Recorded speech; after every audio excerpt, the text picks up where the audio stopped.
Good afternoon, everyone, and thank you for joining PHA Classroom for the third webinar of the Newly Diagnosed series, Beyond Diagnosis, Working and Traveling with PH. Today's webinar will be presented by Leslie Poles and Nicole Reed. Nicole Reed is a pulmonary arterial hypertension patient, member of the PHA, a registered nurse, and a board-certified clinical toxicologist from Reston, Virginia. Her interests include beekeeping, travel, ballroom dancing, and playing on the beach with her husband and 2 dogs. She was first diagnosed with PAH on December 16, 2015. Leslie Pulse lives outside of Philadelphia, Pennsylvania, and was diagnosed with IPAH almost 14 years ago. She works full-time in the software development industry and has worked for 5 different companies since her diagnosis. Leslie has traveled all over the U.S., mostly by plane, train, and car. She attends professional conferences for work, PHA conferences, and some during vacation. She has ventured twice to Alaska to see the northern lights. Although she has not traveled abroad since her diagnosis, Leslie has mentioned that this is her next challenge. Without further ado, please welcome Leslie and Nicole. Hi, so I'm Nicole Reed, and the big question is, once you get diagnosed and you start to straighten out your medication, a lot of people want to know, should I work? Can I work? What kind of work can I do? And this is a question that really resonated with me because for me, I was on a career path and I was kind of a workaholic before my diagnosis. I had worked really hard for my credentials, and then this kind of just derailed me, and I didn't know what to do next. So I think the thing that helped me the most was to have a conversation with my doctors, and we talked about, what type of work I could do, how many hours would be appropriate for me given the state of my illness at the time. And so there are a number of questions to consider. Can you do the same type of work that you had always been doing? For me, I actually worked in an office, so I wasn't the kind of nurse that was lifting and turning patients all day, and my job was not physically demanding, but my hours were extremely long, and so that was something that I had to work out. And so there may be some kind of variation of the work that you could do instead of what you've been doing. For me, a big change in hours was the key to kind of getting through the beginning of my illness. But a change in hours or tasks and responsibilities might make it possible for you to maintain your job, and there could be accommodations to the environment that could help you continue to work as well. And that's something that you can work out with your supervisor or your HR department or something like that. And there are a lot of disability services out there as well to help you continue working. Now, for me, my career was and still is really important to me, and I know myself. I do a lot better when I have something to occupy my mind and keep me busy. For me, continuing to work was instrumental in shaping my attitude toward my disease. I actually never stopped working after my diagnosis, but I did reduce my hours for a time while I got my medications straightened out and started to feel a little bit better. And I do work full-time now, but I'm no longer a workaholic. I'm very careful about how I spend my time now, and it's definitely not going to be spent working myself to death. Working does help me feel like a little bit less of a, quote-unquote patient and a little more normal, but that's just me, and everyone is different, and you have your own challenges, and you have to find your own path. This is Leslie. I just want to add to that the decision whether or not to work is not something that needs to be an absolute binary choice. You don't have to decide once, forever and ever if you're going to work or not. Depending on your symptoms or how you're coping with your PH, you may need to slow down or take some time off. For myself, when I was first diagnosed, I had a lot of vacation time saved up.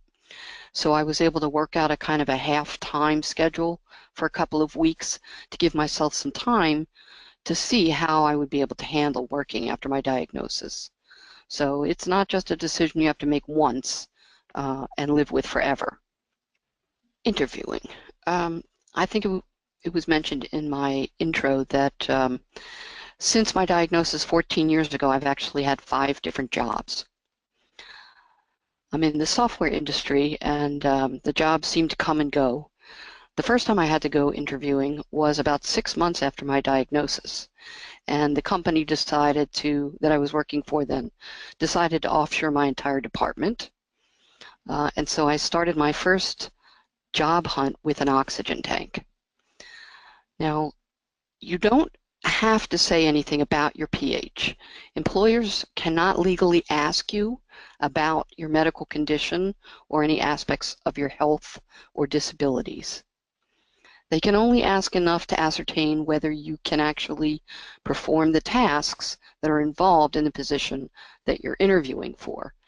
But I personally think for myself it's been better to mention something about the condition.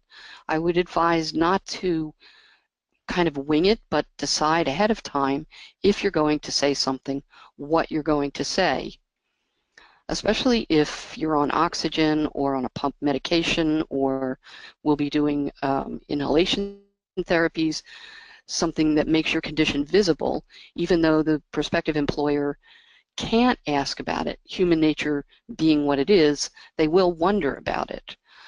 So if you decide that you feel you want to say something about it, I would advise that you make it short and sweet, high level. Don't go into too many gory details. For example, I never even give the name pH because I don't want to give them anything that they can Google and get all kinds of misinformation. When I have a chance to say something, I try to make sure that I only do it if it's an in-person interview, not on the phone. And I try to make sure that I say it to the right person. You know, if you have the opportunity to interview with an HR rep or a supervisor, but not to say it to every single person that you talk to. I keep it light. You know, there's usually a time at the end of an interview when they'll ask if there's anything else you want to say or ask, and I'll point to my oxygen tank and I'll say something like, I know you can't ask about this, but I use oxygen because of a lung problem, and there are 2 things that I want to tell you about it. One is that it does not affect my productivity, and the second is that I don't require any special workplace accommodations, and please feel free to ask my references about this. Now, those 2 points are the things that I've sort of decided over the years are something that's legitimate for a prospective employer to be worried about. And so those are the 2 things that I've chosen to say. Those are 2 things that are true for me, but you should figure out what is true for you and what you think you'd like to say once you're in that situation. So conversations with coworkers can be a little bit sensitive, and so I think it's important to address this as well. And there are boundaries for sharing information, and you have to decide what your comfort level is, and you have to learn how to draw the line. If you're anything like me, you're probably a people pleaser, and you might be tempted to share more details than are necessary. But the comfort level is different for everyone, and most of the time people are not really trying to pry. They're genuinely concerned, and once you are working in a place for a long time, they want to support you. And that being said, you just don't have to share your personal health information with your coworkers. I choose to be very open because I want to be an advocate for pH awareness in my life, but that's not for everyone, and people need to respect your decisions. If you do decide to share some of your story with your coworkers, that can go a long way to helping them understand why you might be getting sort of special treatment from the boss.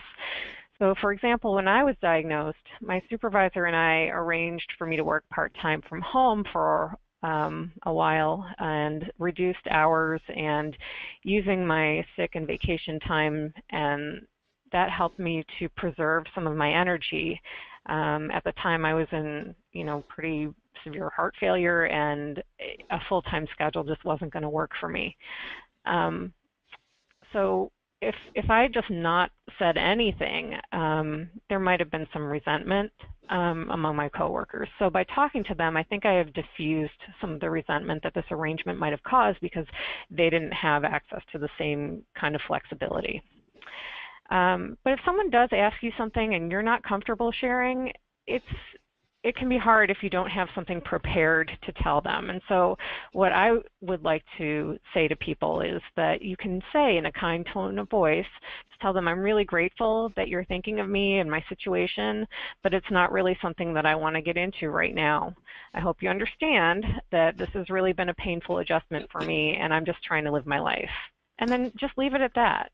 And most of the time, that'll be something that people are not going to push beyond. So if you are on oxygen and working, this is definitely something that can be arranged, but it may take a little bit of time at first to find the right solution. You need to find what works for you, what works for your workplace, and also, and probably most importantly, what's going to work for your insurance company. It might take a little perseverance, but it can be worth it. It may take a little bit of creativity to find the right solution. Oxygen comes in all different forms. You can use the portable systems. You can use gas, big cylinders, little cylinders, liquid, and portable oxygen concentrators. They're all viable options. Now, the insurance companies often have rules and limits about what they will allow. I prefer myself to use the small gas cylinders. They're usually referred to as M6 tanks. And I like to wear them in a little kind of a backpack for a tank on my back, and that gives me my hands free. But for a number of reasons related to insurance and their limits, I have found that a lot of oxygen providers are unwilling to supply me with the number of tanks that it would take to allow me to work outside of my house for that to be full-time. They limit the number of tanks I can get per month.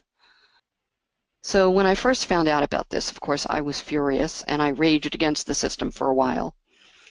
But then I decided to look for a solution that would work for me, and I went out and I bought myself an Inogen POC, which I keep in my office.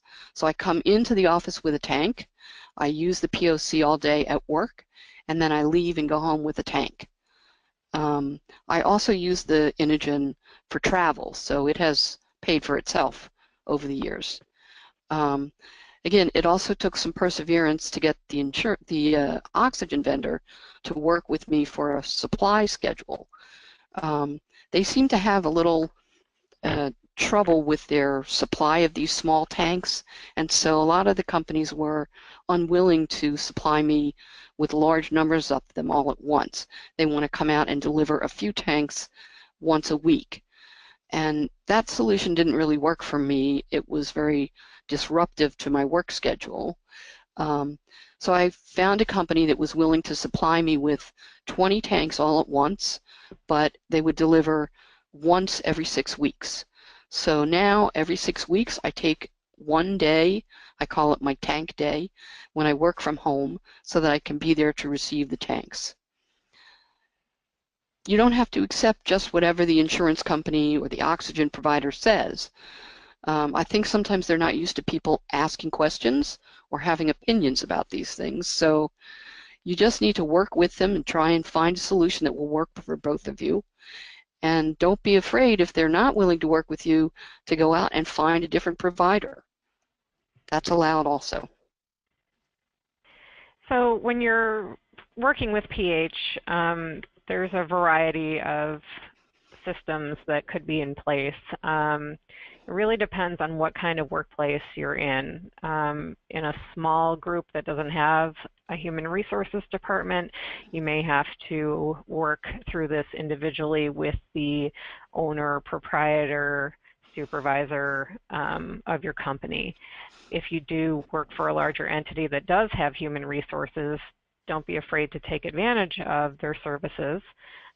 They can help you try to figure out disability benefits and limitations and your FMLA, family medical leave rights and responsibilities. It also varies from state to state. Some states actually have caveats to the federal law, and so, for example, in DC, they've actually tacked on some extra time to their law compared with the federal law, but it varies from state to state. So you need to kind of find out the information that you need in order to claim your benefits there. There's often procedures that you need to follow, paperwork that you need to fill out and submit to the right person at the right time. Sometimes they make you fill out multiple forms that seem to say the same thing, and so human resources can really be your friend. If you're a caregiver, you may also have access to the FMLA rights in order to care for your family member with PH, and human resources can help you understand how much time you're entitled to and how to take that time. Leslie, did you want to say anything about sick days and wellness days? Or if you have them, use them when you need them. At my company, they allow us to use our sick time for wellness as well, so I take all of my doctor's visits out of that. Yeah, and at my company they frown upon that. So I don't work every single day of the week in the office, and I try to put my doctor's appointments on the days that I have off. So sometimes it doesn't feel fair, but you kind of have to work with whatever system you have in place. So the essential key for traveling is planning, and of course the corollary is paperwork. I try to gather all of the phone numbers that I need to take with me. Now with cell phones it's a lot easier to do this, but I try to make sure I have the phone number for my specialty pharmacy that I get my PH meds from, my PH doctor or nurse practitioner, if I can, a local doctor at the destination. I try to order my supplies, have all my paperwork done in advance. A few years ago when I was first planning my trip to Alaska, I made an appointment a couple of months in advance to talk with my nurse practitioner. I told her I wanted to talk about the trip, and we discussed dealing with the cold weather. I went in the wintertime to see the northern lights. We talked about dealing with altitudes. We talked about some local places that I could go in Fairbanks if I needed PH medical help. I also got her to sign all the various pieces of paperwork and forms in order to travel with POC. Each airline has the forms that you need to fill out, and they all have to be signed by the doctor or nurse practitioner. I had to rent extra batteries, and there were forms for that. Also, for ordering equipment at my destination, there were forms for that. So it was a very helpful appointment. I would recommend that you bring extra PH medication with you whenever possible. I know that a lot of times insurance companies are pretty strict with the amount that they'll give you, but usually if you call up and tell them, hey, I'm not going to be at my normal address at the time that my refill is supposed to come, they can work with you to get either another full refill ahead of time or a few extra pills just to get you through, whatever it is that you need to do. They're usually very willing to work with you. I actually, in April, had planned to go to my parents' house, and they live in a state where my insurance company isn't established, and the pharmacy that they use, the specialty pharmacy that they use for my PH meds, they weren't allowed to FedEx them to that state, and so I had to make sure that I was able to pick up the medication beforehand and take it with me, and otherwise my other option would be to have it mailed to somebody else, locally, like my father-in-law, and it just can be kind of messy, but you definitely need to plan ahead because you never know when a flight is going to be delayed or canceled, or if you're on a road trip, if the weather is going to be bad and you get stuck. I'm originally from Buffalo, New York, and every single winter that I would go up there, I would get stuck in a snowstorm. So it's something that you don't want to have to learn through experience. Just take that extra medication. If you don't need it, then you just have it handy after the fact. I would also recommend, and I tell my patients this all the time, regardless of what their illness is, you want to always have a list of your medications and keep it on you in case of an emergency. If you get dizzy and pass out and fall and hit your head and you can't answer the questions of what kind of medication you're on and what your disease is about, you run the risk of somebody giving you something that interacts with your medications or stopping your pump or having all kinds of problems. So it's really key. You might want to make a little typewritten list and have it laminated, put it in your wallet, because EMS will go through your pockets and everything else to try to find that kind of information. I also keep a bracelet, a medical ID bracelet on myself at all times that kind of gives some information and contact information for someone who can help me if I'm ever found unconscious or anything like that. And just to reiterate what Leslie said, if you're flying with a portable oxygen concentrator, you should always try to find some kind of documentation that comes with it that it is airline approved, and bring that with you if you're flying with it. Because I actually, when I first got diagnosed, I had to have oxygen on flights, and I bought a concentrator because it was an investment, easier than dealing with the tanks and things like that. And I bought a newer model, and the airline staff at various airlines had never seen it or heard of it before, and it caused a lot of delays in being able to board. And even though I had all the paperwork filled out, it's just something that you need to be aware of, that every person who is standing there at the desk at the airports, they're not necessarily going to know that your machine is approved. So make sure you bring that information with you. And I would just recommend that you do what you can to protect yourself. As you know, with this illness, we're kind of a little bit immune suppressed, and we tend to get every respiratory illness that flies through the air. I always bring hand sanitizer and surface wipes with me, and I try to wash my hands as much as possible, minimum once an hour. I know at first it feels like you're washing your hands all the time, but it really does go a long way to keeping you from getting sick. Wear a mask if you're traveling in a closed area, like on a train or a bus or a plane.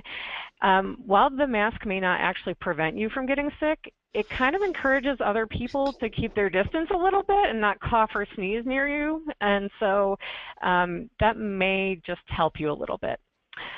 Don't touch your eyes, your face, your nose, or your mouth, because that's one way that you're just going to invite the germs into your body. And I learned the hard way that if you're visiting friends or relatives, to ask if anyone's been sick lately with colds or flu or other illnesses. In April, I went to see my brother and sister-in-law, and my sister-in-law was sick, but she didn't tell me. And it really just didn't occur to me to ask beforehand. Well, it turned out she had influenza and pneumonia. And then so did I. And so I was sick in bed for about 3 weeks after that visit. And for people with PH, this can be deadly. And, if people are sick, you have to consider rescheduling your trip. It may not be ideal, but, it's the safest thing to do. So. And then I would just encourage you to remember to eat well. It's hard to do on the road sometimes. Do your exercises, your breathing exercises, or your pulmonary rehabilitation exercises, and get plenty of rest. That will go a long way to strengthening your immune system. Traveling with oxygen can be fun and enjoyable, but it does require planning and paperwork. You'll need to plan for your oxygen needs both en route and while you're at your destination. Now, if you're flying, you can't carry your own oxygen on board with you. You can either rent from the airline, which can be very expensive. The first time I flew, I did it that way, and they charged me a separate fee for each leg of the flight. I found it much easier to use a portable oxygen concentrator. Most of them these days are FAA approved for use on airlines, but as Nicole said, you want to bring documentation of that fact. Most airlines have a list on their website of which POCs are authorized, and if you can bring something that has their header on it, it's even better to show that yes, their airline does accept this. You'll have to get a form signed, and some of the airlines use the same form, but in some cases each airline uses their own form that says that you are traveling with this POC, and either you're aware and able to deal with any alarms, or you have somebody with you that can. You'll need to carry your prescription for the oxygen from your doctor. You'll need to carry at least 150% of the batteries that you need. This is mandated by the FAA. If you don't own your own POC, there are lots of companies that will rent them to you. I deal with a company that will send me a POC if I need it. You can also rent extra batteries if the airline says you need more of them. If you're traveling with a POC, I recommend plugging in whenever possible. Anytime you have some downtime in an airport or a train station and there's a plug you can use, plug in. You never know when there's going to be some kind of a delay later on. If you're traveling by car, bus, train, your main limit is just how much you can carry. Personally, I love traveling by train because you can always plug in, which is a good thing. At your destination, your local oxygen provider can help you arrange for oxygen at your destination. They can network and find a provider for you. You may need to then call that provider yourself and make the arrangements. You'll need paperwork signed by the doctor and a script to get it set up. Most hotels will accept oxygen equipment when it's delivered by a provider. I like to call, a day in advance and just let them know, hey, I'm having this delivered, and usually they just say, make sure that it's waiting for me in the concierge area. My big tip for traveling with oxygen, if it's possible, is to get signed up with a national company as your oxygen provider, because they have offices all over the country, except Alaska, as I found out.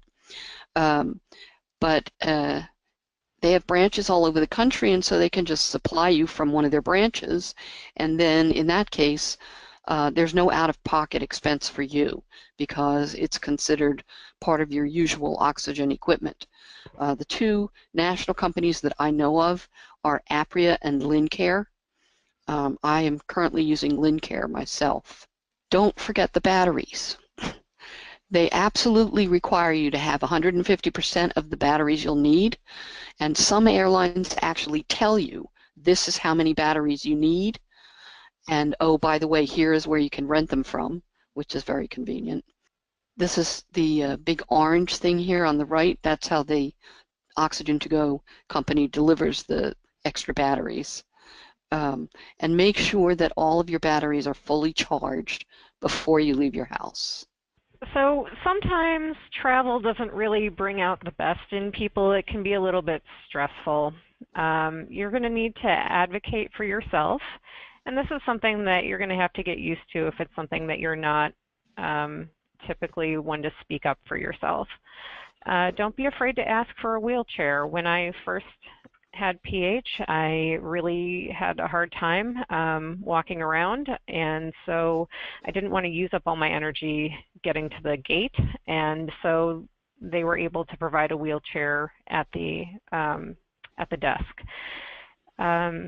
Tell the gate agents you need extra time to board. You may actually have to tell them more than once. They're pretty busy during boarding, and sometimes they forget about you, even if you're sitting right in front of them. Believe me, I've been there. So you may have to tell them a couple of times that you need some extra time to board so that you can move your oxygen into the compartment and get yourself settled in before everybody else gets on the plane. And sometimes other travelers can be insensitive. Don't be shocked if someone accosts you and accuses you of faking or questions why you need a wheelchair or other help, especially if you don't look sick or elderly. Sometimes oxygen can go a ways to, having people not accost you. Yeah, but actually, the one time that I was accosted by another traveler, I had my oxygen, my POC with me. And so it's very upsetting when this happens. And really, don't spend your energy trying to argue with these people. It's just not worth it. A solution that I have found that may help you is to carry a card with me that describes my illness very briefly that I can just hand to them, or maybe a card about invisible disabilities. You can find these online, and then just let it go. This is just an example of the card that I use. And it just says, I have pulmonary hypertension. It's an incurable lung and heart disease. Some of the main symptoms, and that people with pulmonary hypertension may not look sick, but sometimes have trouble walking or standing. And then I just put the PHA website on there in case somebody wants to learn more about it. And so this, for me, is like a dual. It's a win-win because it kind of maybe instills a little compassion in some people, but it also advocates for people learning more about our illness. So how to get beyond diagnosis? I decided to put my health first, and I think that's something that everybody can really benefit from. If you're not in a pulmonary rehab program, you might want to talk to your PH doctor about doing one and getting involved in one. They're usually about 12 weeks, but a maintenance program really needs to be in place after you finish your 12 formal weeks of rehab. And the exercises are forever, and they do help improve the quality of life. They teach you things like how to move in order to preserve energy and not increase your pressures, because some movements can increase your pressures. And so it's something worth investigating. Diet, a low-salt diet is really key to making me feel better, and also trying to maintain a healthy weight. Getting enough rest is really important, and sometimes you'll overdo it and you'll pay for it the next day or a couple of days or even more. So don't be afraid to let yourself rest. And then staying really compliant with your medications and treatments. Like Leslie said earlier, raging against the system is definitely something that I think a lot of us go through, and sometimes you just kind of have to make peace with it and then move on and make sure that you're taking your medications as you're supposed to. For me, I had to have an attitude shift. I decided that I was going to live with PH instead of die from it. And it's okay to mourn your old life, all your plans and dreams that have to be modified because you have PH. At about 6 months after my diagnosis, I realized I could either think about my diagnosis all the time, or I could just get on with it and live my life and do everything I could possibly do. And I might have some limitations. I might need to make some modifications in my expectations, but every day I wake up alive is better than the alternative, and I'm going to make use of it. You may have to take it slow and build up. For me, working part-time, flexible hours at first, and then building up to full-time was really helpful. For travel, what I probably should have done was start with short trips, maybe just a weekend to see how it goes and find my limits. I actually made the mistake of my very first trip after diagnosis being a 2-week trip to Hawaii. It was my honeymoon. I got diagnosed like right after I got married, about 8 months after my diagnosis. And I was exhausted and I felt horrible when I got back. And I mean, it really took a couple of months before I started to feel better. I should have started a little smaller. But now I've kind of found a routine with travel that works for me, and for longer trips and things that I need to plan and bring with me and the pace that I need to set, and so it is getting easier. As far as work goes, for me it was really important to get back to work. And I'm also a breadwinner in my house, so I need the money too. It's not like I just have unlimited funds to live with. But you know, it's really important for me to have a place to go and things to do that had nothing to do with my PH diagnosis. Even if you're not able to work, it can be really helpful to find something to do regularly that keeps your mind off of your disease. It might be something like a book club, or if you're able to volunteer, you know, once a week doing something that you love, or even a regular date with a friend. And, you know, it's okay if some days it's all you can do just to get out of bed and get dressed, or just get out of bed and move to the couch. But keep getting out of bed. Keep reaching for those things that you love. So I agree with all of the suggestions that Nicole made. I have a couple of takeaway tips for myself. I find it really important to compartmentalize my thoughts about pH so that it doesn't take all of my energy. Obviously, there are times when pH is going to demand your attention. You need to go to doctors, you need to think about your medication, you need to monitor how you're doing. But when I'm at work, I'm completely at work, and I don't think or act like I'm sick. I don't talk about it very much. I try not to dwell on it, and mainly to think about it only when I need to. After, you know, I was diagnosed almost 14 years ago, and so I can't spend all of my energy thinking about pH. I try to be flexible. It may be that I can't do everything that I want to do, or I can't do it the way I want to do it. So I look for alternatives, creative solutions. I can still do a lot of the things I want to do. When I went to Alaska, I would have loved to go snowmobiling across the tundra and hike up the hills, but instead I went on a small bus with a group of tourists, and we drove up to the Arctic Circle.